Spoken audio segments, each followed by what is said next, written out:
Our life was a dream that lasted nearly 10 years. My wife, my son, and my daughter, and I, Silas, we lived in a small, sturdy log cabin deep in the dense forests of Canada. It was an isolated life, one we had consciously chosen, where quiet and peace were undisturbed by the noise and rush of the outside world. The location of our log cabin was extremely remote. There wasn't even a direct road leading to it. To reach the cabin, one had to walk a long, poorly marked trail, but we were not entirely alone. There were a few other families who had chosen a similar lifestyle, living in scattered cabins a few miles from ours. Over time, faint, fragile trails formed between our cabins. We frequently visited one another, trading goods from fresh eggs to herbs and sharing dinner on weekend nights. This isolation created a small community, close-knit but not intrusive. Our life revolved around self-sufficiency.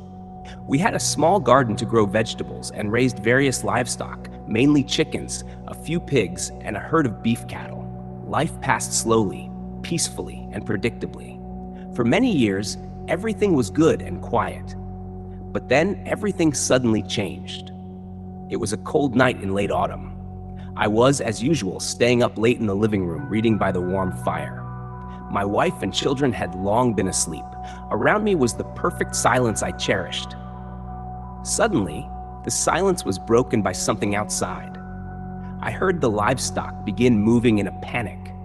Our cattle and chickens were usually quiet at night. This unusual noise instantly caught my attention. They were moving chaotically, hooves thundering and frightened bleating. I set my book down and walked to the window facing the backyard and the livestock area. I gently pulled the curtain aside, trying to peer through the darkness. Our livestock were at the far left side of the field, moving quickly as if trying to flee from something. Their chaos was unlike anything I had seen before. I shifted my gaze to the right side of the field, the area closer to the forest edge. My eyes took a moment to adjust to the darkness, but eventually I could make out a shape. It was a deer. It was a very large buck, partially hidden behind a tree trunk, facing our house. What was remarkable was its complete stillness.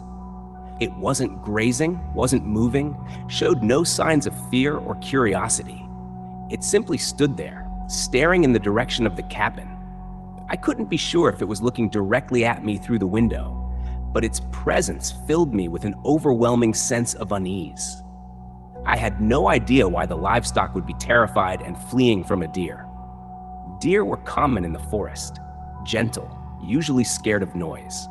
Moreover, standing completely still, facing a house in the middle of the night, was not normal behavior for any wild animal I had ever known. Still, after watching for a while, I told myself it was just a large buck that had wandered off. Though strange, I concluded it wasn't a dangerous threat. I slowly let the curtain fall back into place, trying to shake off the odd feeling, and returned to my book, attempting to normalize everything.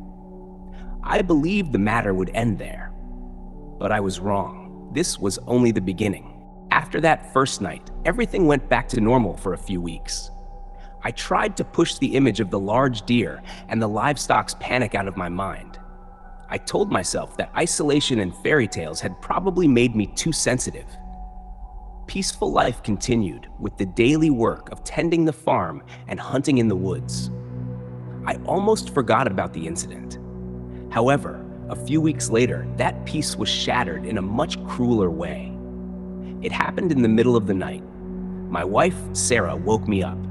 The moment I opened my eyes, I saw the absolute terror in hers, as if she had been awake for a long time and was struggling with something. "Silas," she whispered, her voice trembling. "You need to be quiet and listen." I stayed still, listening. In our thick, sturdy log cabin, there was usually only the deep silence of the forest night. But this time, there was another sound. It was extremely soft and slow, but unmistakable. It sounded as if someone was dragging a wooden stick along the outer wall of the cabin. The sound wasn't continuous. It came in slow, scraping strokes, rhythmic like someone walking very slowly, making sure to keep the object in contact with the wood. I immediately recognized the lurking, deliberate nature of it. This was not a falling branch or wind. Both Sarah and I held our breath, listening to the sound move.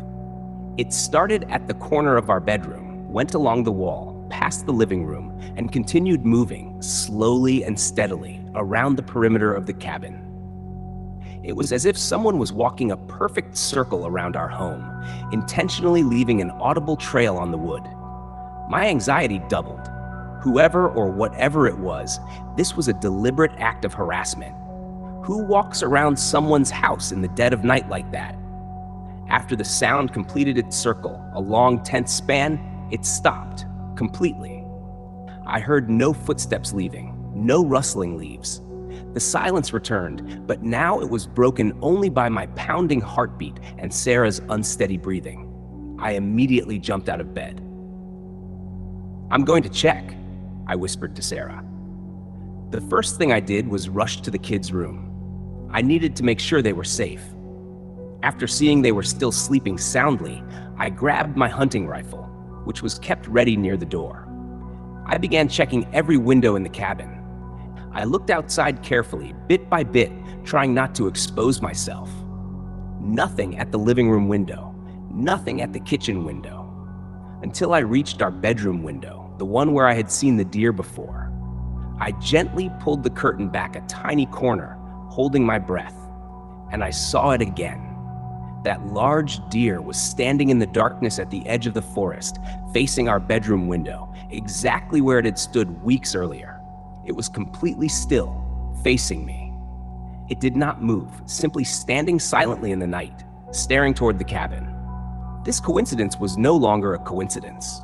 I couldn't explain that behavior. An animal doesn't do this. It does not circle a cabin, make eerie scraping sounds, then stand guard like some deathly sentinel in the exact same spot. A dark, heavy feeling washed over me. I had lived in the forest for nearly 10 years. I knew wildlife. I knew dangers. But this was not wildlife. This was something conscious, intentional, and it was trying to create fear. Paranoia began to seep into me. I was a practical man, not someone who believed in anything supernatural or haunted. But these events, the livestock panic, the stalking, dragging sound, and the large deer standing sentinel, formed a sequence my mind could not wrap around with any scientific explanation. I let the curtain fall, my heart pounding. I spent the rest of the night with my hunting rifle in hand, not daring to sleep, not believing we were safe. I knew I couldn't keep this to myself. I needed to find out if the neighbors had experienced anything similar. The next morning, I made my decision. The next morning, the sunrise brought a bit of hope, but it couldn't dispel the fear that had rooted itself in me throughout the night. I decided I couldn't endure this uncertainty any longer. My family's safety was my top priority, and I needed to know whether these strange events were unique to our cabin or not.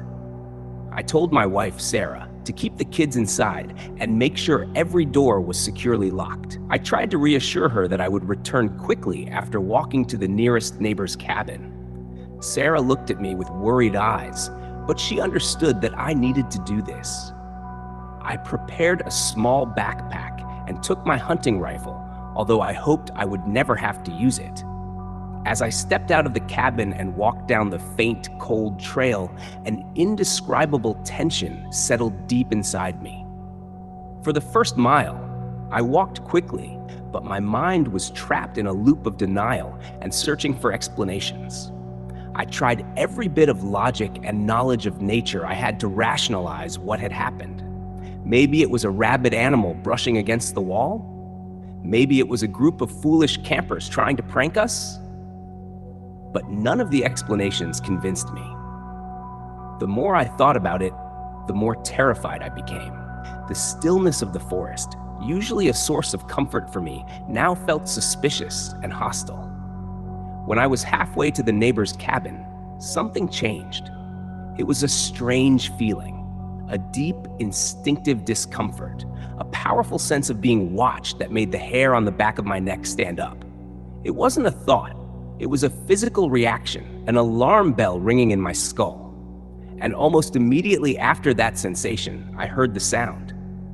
The rustling of dry leaves and the snapping of twigs right behind me. I spun around, gripping my rifle tightly. Blood rushed to my face, and I braced myself to confront a bear or an intruder. But it wasn't a bear. I was face to face with a large deer. It was standing right on the trail, only 15 to 20 feet away. It had been quietly following me, waiting for the moment I sensed its presence. We faced each other, and this time I could see it far more clearly than I ever had in the darkness. Its size was genuinely shocking. It wasn't an average buck. It seemed larger, unnaturally muscular, and its antlers were huge and dark. But what truly froze my blood wasn't its size, it was its eyes. I looked straight into them, and a cold shiver tore through my entire body. Deer eyes are usually dark brown and gentle, reflecting light with the vacant innocence of a herbivore. But the eyes of this creature were different. I could clearly see the whites, sclera, around the iris, a distinctly unanimal trait, far more human. And the pupils were small and focused, not the wide, elliptical shape typical of deer, but like the pupils of a person staring directly and evaluating. There was no innocence, no animal dullness in that gaze. The look was cold, conscious, and incredibly intelligent.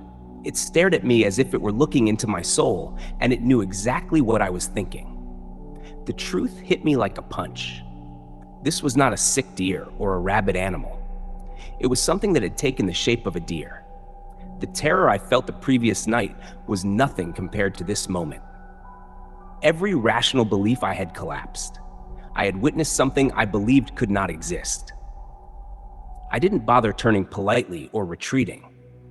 I simply turned and ran at full speed down the trail. I abandoned all caution. I ran relentlessly, not caring about the rifle bouncing painfully against my back or branches tearing at my clothes. The sound of my ragged breathing drowned out even the pounding of my feet. I ran until I nearly collapsed, sweat and tears mixing together. When I saw the neighbor's cabin, I sprinted toward it, practically in tears and on the verge of total exhaustion. I pounded on the door wildly, losing all composure. Thankfully, my neighbor, Thomas, was home. He opened the door and saw me in a state of complete collapse, nearly desperate and utterly terrified. He pulled me inside, shut the door firmly, and steadied me. He told me to sit, handed me a glass of water, and let me catch my breath. Seeing me like that, Thomas looked worried, but in a way I did not expect. It wasn't the worry of someone witnessing a random incident. There was something calm and knowing in his expression. When I shakily recounted what I had seen, the livestock panic, the dragging sound, and especially the human-like eyes on the deer, Thomas didn't interrupt or express disbelief. When I finished, he simply nodded slowly. He didn't even seem surprised. He looked at me and began to share what he believed. Thomas sat across from me in his cozy wooden cabin, and in contrast to my panic, his calmness and complete lack of surprise only terrified me more.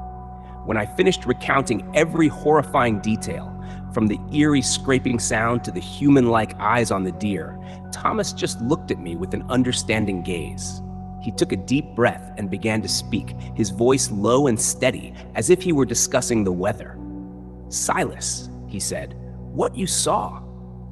I believe you, and I think you wandered into the territory of something many people around here have heard of, but rarely speak about. They're called Skinwalkers." The name, Skinwalkers, echoed through the quiet cabin, carrying a weight of history and mystery I had never experienced before. I had heard vague whispers about Navajo legends, but I never imagined they could exist, let alone appear in our Canadian woods. Thomas explained, "This is an ancient belief of the Navajo people in the American Southwest. They believe skinwalkers are evil witches, those who chose a dark path and gained the ability to transform into animals or wear their skins. Stories say they often choose familiar creatures like dogs, wolves, or deer." He looked straight into my eyes and explained the creature's behavior. These beings are said to be very hard to recognize, but they often show strange signs. unnatural size, distorted movements, and sometimes features that don't make sense, like human eyes. And most importantly, they only reveal themselves when they want something from you, or if you have accidentally disturbed them. Hearing Thomas speak about this seemed to calm him, as if naming the fear reduced its power. But for me, it only made everything 100 times worse. My struggle with logic was over. I had faced a horrifying truth. It was real. It was intelligent and malevolent, and it had been watching my family. I didn't stay long. Thomas's explanation, unbelievable as it was, fit perfectly with the chain of unexplainable events I had experienced. I thanked him in a half-dazed state and hurried back home. Thankfully, nothing happened on the way. Maybe that Skinwalker had decided scaring me was enough for the day, or maybe Thomas's presence had made it hesitate. In the weeks and months that followed, I barely slept. I lived in constant paranoia. Every small sound, the wind whistling, a branch snapping, made me jump and rush to the window. The peaceful life I once loved was completely gone. It was replaced by relentless vigilance, a continuous pressure on my nerves. Even though no strange events occurred for a long time, I never fully recovered from the fear of what I had seen. Our cabin, once a paradise, became a cramped cage where every dark corner could hide something terrifying watching me. I realized that to protect my family, I couldn't keep living like this. The simple, isolated life I once longed for had been taken away by those cold, lifeless eyes. Eventually, we decided to move. We sold the cabin and the farm. I didn't tell the buyer what had happened, only said we wanted to live closer to schools and medical facilities for the kids. We moved to a small town where we could see neighbors from our window and hear cars instead of breaking branches. Nearly 15 years have passed since those events. I have never told my wife or children what I saw on that trail or what Thomas told me about Skinwalkers. I don't know why. Maybe it's an instinct, a powerful urge to shield them from that horrifying knowledge so they can sleep peacefully at night. That's why I finally decided to write this and share it now. I've kept it buried for too long, and I need to set it down somewhere. Whether it was something supernatural or just a fear-induced hallucination, it was my truth. This story may not be over yet. If you have a mystery, a fear, or a strange encounter, send it to DarkWhispers Audio. And don't forget to subscribe, because next time, it might be your story we whisper.